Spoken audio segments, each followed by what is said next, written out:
Hello everyone, welcome back to my channel. I'm Vimarsh, a psychologist. Today I'm going to talk about what is the psychological effect on a child if it is raising under the environment of neglect-based punitive parenting mode alongside abusive-based punitive parenting mode.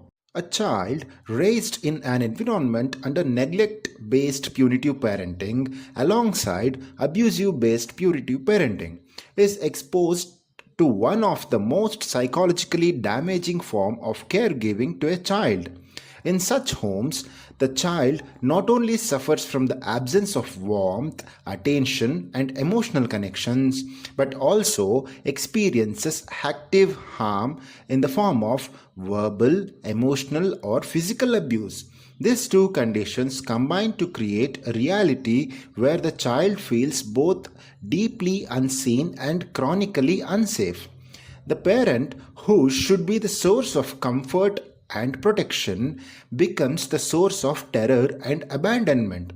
This paradox that the child should run to the person is also the one that the child must run from him or her, shapes the very foundation of the child's psychological development.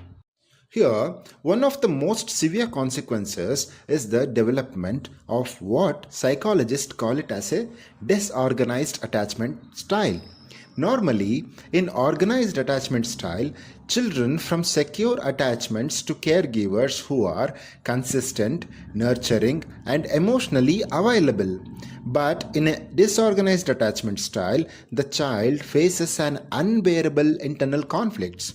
They are biologically driven to seek comfort from their parents, but that parent is also a source of fear. This results in confusing behaviors, such as approaching the parents and then withdrawing, freezing, or acting out in unpredictable way.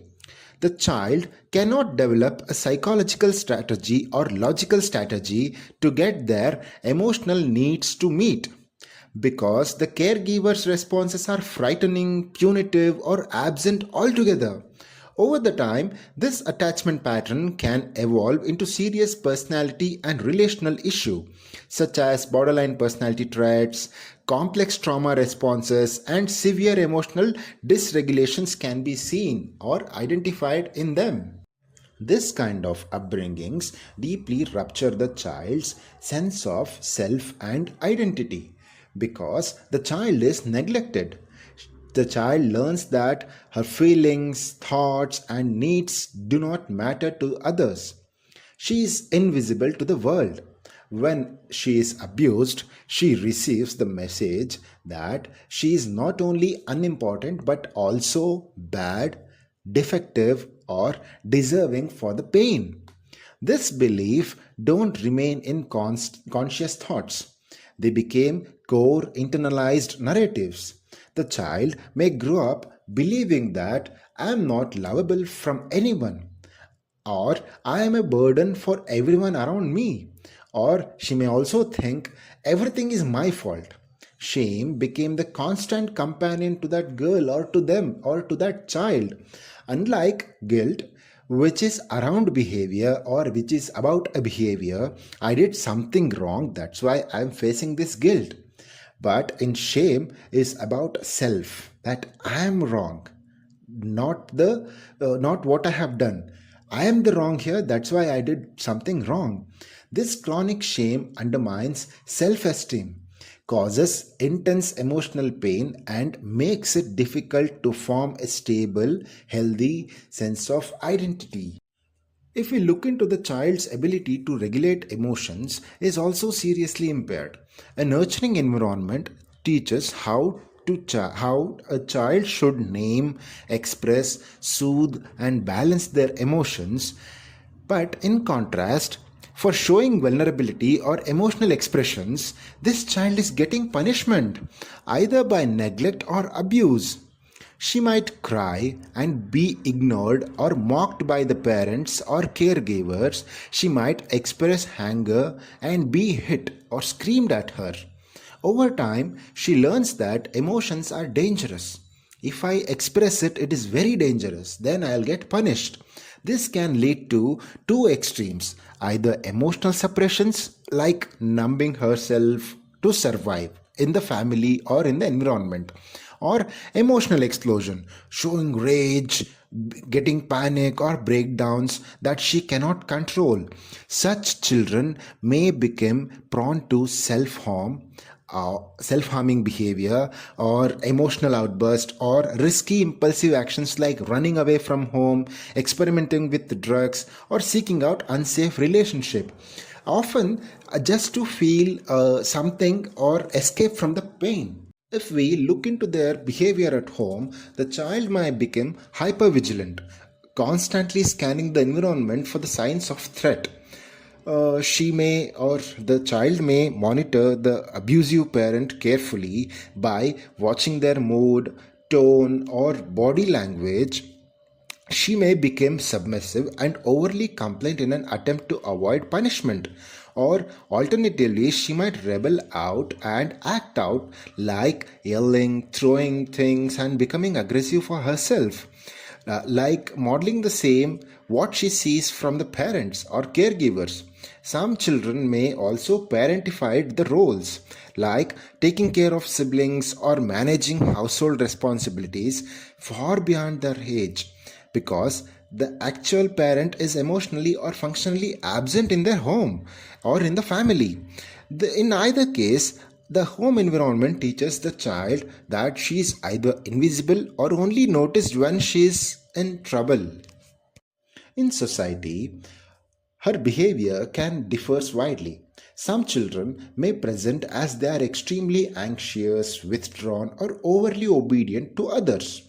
These children are often described by the teachers as they are very quiet, they don't cause much trouble to others. But in reality, they may be silently suffering from inside. But in extreme situations or in other kind of children, they may be very aggressive, disruptive, or defiant, especially if they have learned to externalize their pain like this. Trust become a major issues in both kind of children's. The child may struggle to connect with adults, including teachers, counselors, relatives, or other caregivers, fearing that these adults may also hurt me or reject my emotional expressions. For this reason, she may either isolate herself from peers or from toxic friendships where manipulation, control, or neediness to play out were in the first place. In some cases, the child may become sexually precocious or engage in inappropriate behaviors as a result of modeling or as a misguided attempt to feel or fall in love and noticed by others. A child who grew up with this environment may struggle in romantic relationships in later in life. She might either clinch too tightly to a partner or push them away out of fear. Trusting others feels very hard for them, and she may be scared of being hurt, abandoned, and feeling not good enough for love. She could end up choosing unhealthy partner or repeating the pain from the childhood because she's choosing the unhealthy partner and the partner is not supportive for her emotional imbalance or emotional instability. Even in a loving relationship, she might feel uncomfortable or undeserving. Conflicts may trigger strong emotional reactions, making the relationship unstable.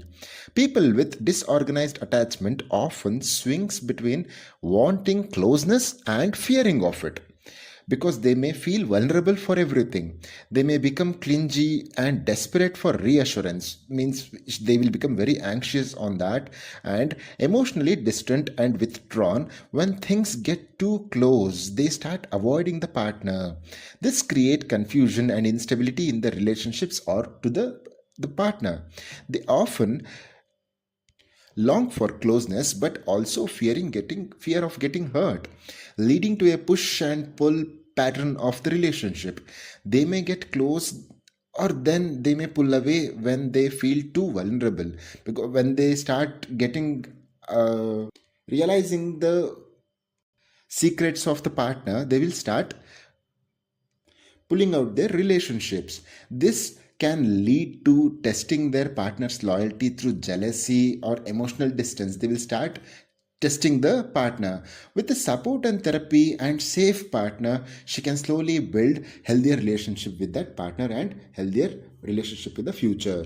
If we look into the children who grew up in this kind of environment, the risk for long term mental health issues is very high. Without early and consistent intervention by the parents or caregivers, such children are at greater risk for developing depressions, anxiety disorders, substance abuse problems, eating disorders, or personality disorders, or even sometimes suicidal tendency will also be in the priority.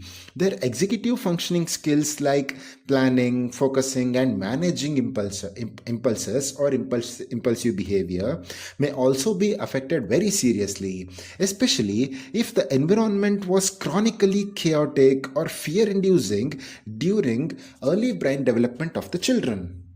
However, it is essential to understand that even in this worst case of environment, healing is possible. We have to understand this one. Healing is very much possible.